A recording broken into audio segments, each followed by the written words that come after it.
بسم الله الرحمن الرحيم. السلام عليكم، ازيكم حبايبي، عاملين ايه؟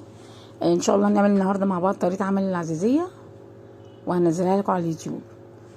معايا هنا يا ولاد كوبايه من المكرونه ونص كوبايه كده من كوبايه صغيره مش كبيره، نص كوبايه من جوز الهند. تمام كده، حطيتهم مع بعض في الميه كده على النار زي ما انتم شايفينهم كده. انا هسيب المكرونه دي كده تغلي لحد لما تشرب الميه بتاعتها. هي الميه غليت هنا هبدا اوطي عليها واسيبها لحد ما تشرب الميه، عشان انا عايزه المكرونه معايا مستويه جدا. بصوا كده المكرونه استوت معايا خلاص تمام اهي، شربت ميتها. حطيت كوبايه من السكر. بصوا المكرونه بصوا عامله ازاي، خلاص بقت مهريه خالص عشان نضربها بالهاند بلندر. ومعايا كده يا ولاد كوبايه الا ربع من النشا. ركزوا معايا كده، كوبايه الا ربع من النشا، وحطينا كوبايه من السكر بالمج بتاع الشاي اللي هو بيد ده. تمام كده اهو. هقلب النشا كده مع السكر مع المكرونه. طبعا المكرونه كنت حاطه معاها نص كوبايه جوز الهند وهي بتتسلق، وهنزل بشويه لبن عشان اقدر بس اشغل الهاند بلندر زي ما انتم شايفين كده.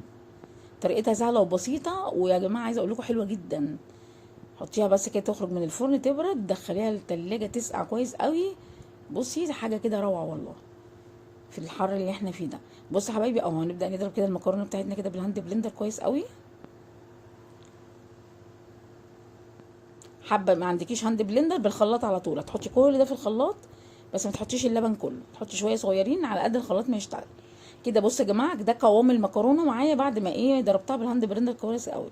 وحطيت كده شويه زبيب، لو مش حابه الزبيب ممكن تستغني عنه عادي.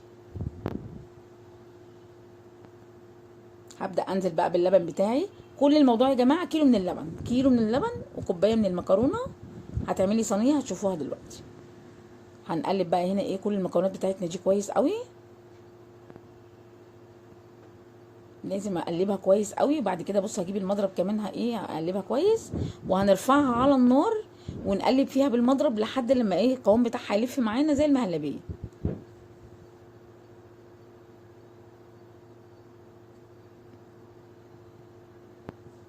بصوا يا حبايبي كده بالشكل ده.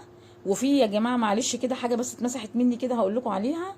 الوش بتاع الصينيه انا دهنته معلقه سمن ومعلقه عسل ابيض، حطيتهم على بعض وقلبتهم على بعض وبالفرشه السيليكون. ودهنت وش الصينيه، لان طبعا احنا بعد ما بنصب بنسيبها لما تعمل وش بتبرد خالص. بصوا يا حبايبي انا هنا كده رفعت كده المكونات بتاعتي كلها على النار. حطيت كده كيسين من الفانيليا زي ما انتم شايفين كده. كده بقى هنقلب المكونات بتاعتنا يا جماعه. طبعا انت ماسكه المضرب كده لحد لما القوام بتاعها يبقى زي المهلبيه. بصوا القوام ده كده انا شلتها من على النار خلاص، لسه سخنه مولعه. هبدا اصبها في الصينيه بتاعتي يا اولاد زي ما انتم شايفينها كده اهو.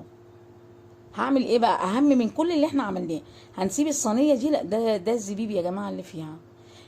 طبعا هنزل. بصوا هعمل هسيبها كده يعني لمده مثلا نص ساعه او ساعه الا ربع. هي خطواتها كده يا جماعه، هي سهله جدا بس ليها خطوات. ما ينفعش تدخليها الفرن وهي سخنه خالص نهائي، لازم تعمل قشره على الوش تبرد تماما عشان نقدر ندهن معلقه عسل ابيض على معلقه سمن وندهن الوش بتاعها كويس قوي. وندخلها الفرن تحت الشوايه. سخني الفرن بتاعتك كلها وبعد كده اطفيها ودخلي الصينيه تحت الشوايه وهتطلع معاكي كده بالشكل ده. بصوا يا جماعه تحفه والله. بصوا اول ما بتبرد انا باخدها ادخلها على الرف في التلاجة. لما تسقع تماما نبدا ناكل منها، تقطعيها وتاكلي منها، تاكلي احلى عزيزيه. طعمها حلو جدا يا جماعه، وتاكلوها بالف هنا وشفا.